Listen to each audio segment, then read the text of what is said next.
Hello student, শিক্ষা coaching সেন্টারের তরফ থেকে তোমাদের জন্য আরেকটি ভিডিওর আপলোড নিয়ে এসেছি। আজকের ভিডিওটা যারা 2024 সালে মাধ্যমিক দিতে যাচ্ছ তাদের যে 8 নম্বরের যে ইতিহাসের একটি কোশ্চেন করতে হয়, সেটি মানে যে কোশ্চেনগুলো করলে তোমরা কমন পেতে পারো সেই কোশ্চেনগুলো আজকে আমি আলোচনা করব। আমার ভিডিওটা দেখার শোনার আগে তোমরা একটা সাবস্ক্রাইব করো, পারলে ভিডিওটা শেয়ার করো, আর ভালো লাগলে লাইক কমেন্ট করো। আর আমার পারলে পরে আমার ফেসবুক পেজটাও ফলো করতে পারো। তো আজকের ভিডিওটা করছি মাধ্যমিকের ইতিহাসের 8 নম্বরের প্রশ্নের ওপর। এখান থেকে আমি যে কটা প্রশ্ন বলে দিচ্ছি আশা করছি একটি হলেও তোমরা কমন পাবে। বিশেষত 3টে কোশ্চেন বলবো, হয়তো এখান থেকে একটি তোমরা পেতে পারো স্পেশালভাবে। এছাড়া আর যেগুলো আসার সম্ভাবনা থাকে তো আমি বলবোই, 8-এ না আসলেও 4-এ আসে। আর তবে 3টে কোশ্চেন বা স্টার যেগুলো রয়েছে সেগুলো একটু তোমরা 8-এর জন্য তৈরি করো। মানে হতে পারে তোমাদের এসে যেতে পারে, এটা 100 কমন পেয়ে যেতে পারো।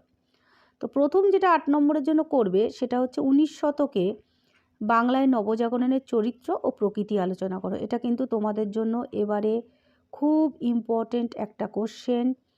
আর একটা কথা বলে রাখি, ইতিহাস প্রশ্ন যেহেতু প্রত্যেক বছরই একটু করে ঘুরিয়ে করে, তাই প্রশ্ন পেয়ে প্রথমে ঘাবড়ে যাবে না, তোমরা একটু চিন্তা করবে। চিন্তা করলে তাহলে বুঝতে পারবে যে এর সঠিক উত্তরটা কি হতে পারে। সবই কিন্তু তোমাদের পড়ার মধ্যে থেকেই আসবে, বাইরে কিছু না। কিন্তু তোমরা কোশ্চেনটা যেহেতু একটু ঘুরিয়ে করবে, তাহলে তোমরা একটু চিন্তা করে লিখবে যে কতটা তোমাদের লেখা উচিত, ঠিক আছে?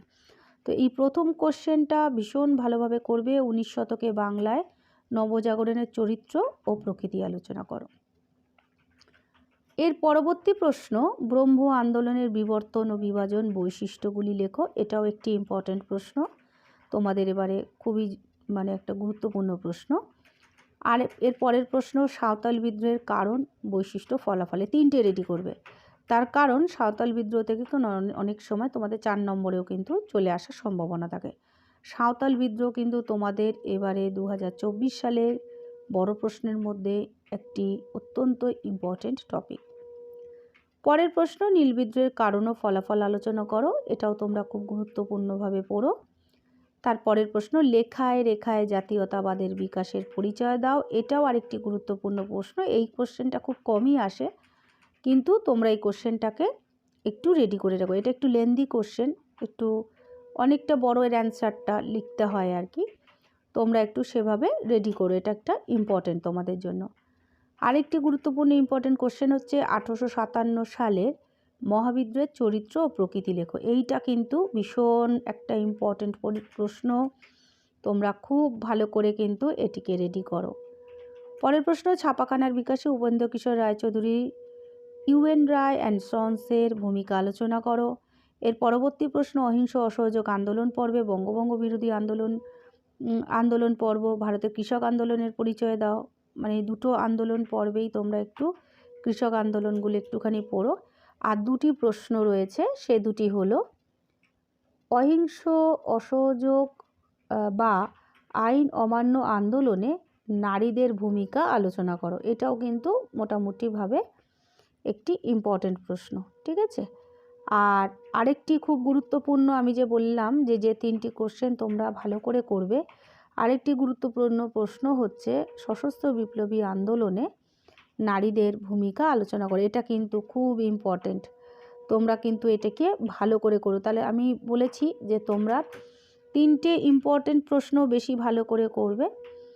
একটা হচ্ছে 1857 সালের মহাবিদ্রোহের চরিত্র প্রকৃতি, সবার আগে এই 3টে কোশ্চেন করে নাও।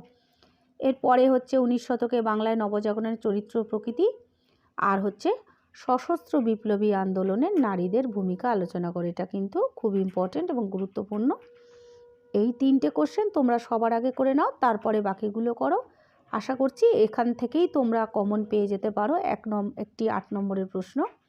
আর পুরো টেক্সট বই তোমরা, আমি লাস্ট মুহূর্তে একটু তোমাদেরকে একটু চেষ্টা করছি যাতে তোমরা ভালো পড়তে পরীক্ষাটা দিতে পারো, একটু ভালো গাইডেন্স দেওয়ার চেষ্টা করছি। তোমরা পুরো বইটা পুরো খুঁটিয়ে পড়বে। আর MCQ SAQর জন্য আর খুঁটিয়ে পড়লে কি হবে, তোমরা 4 নম্বরের কোশ্চেনে ওখান থেকে কমন পাবে, 8 নম্বরে পাবে। 4 নম্বরের আমি যেগুলো কমন বলে দিয়েছি আশা করছি ওখান থেকেই কমন পাবে। 8 নম্বরের তাই গন্ডগোল যেটা হয় সেটা হচ্ছে এমসিকিউ একটু এদিক ওদিক আসে, তো এমসিকিউটা পুরো 100-এ 100% পাওয়ার জন্য সেটা একটু অন্য বইও আমাদের ফলো করতে হয়, 2-3টে বই। তো মোটামুটি বই টেক্সট বুকের ওপর সর্বাধিক জোর দেবে, সহায়িকাগুলোর থেকেও টেক্সট বুক পড়াটা সবথেকে বেশি জরুরি। তো তোমরা টেক্সট বুক ভালো করে পড়ো এবং এই কোশ্চেনগুলোকে ভালো করে ফলো করো, আশা করি খুব ভালো রেজাল্ট করবে। আজকে আমার ভিডিওটা আর আমি বাড়ালাম না, এখানেই রাখলাম। আমার ভিডিওটা ভালো লাগলে একটা লাইক, কমেন্ট ও সাবস্ক্রাইব করতে ভুলো না। যথেষ্ট পরিমাণে ভিডিওটাকে শেয়ার করো।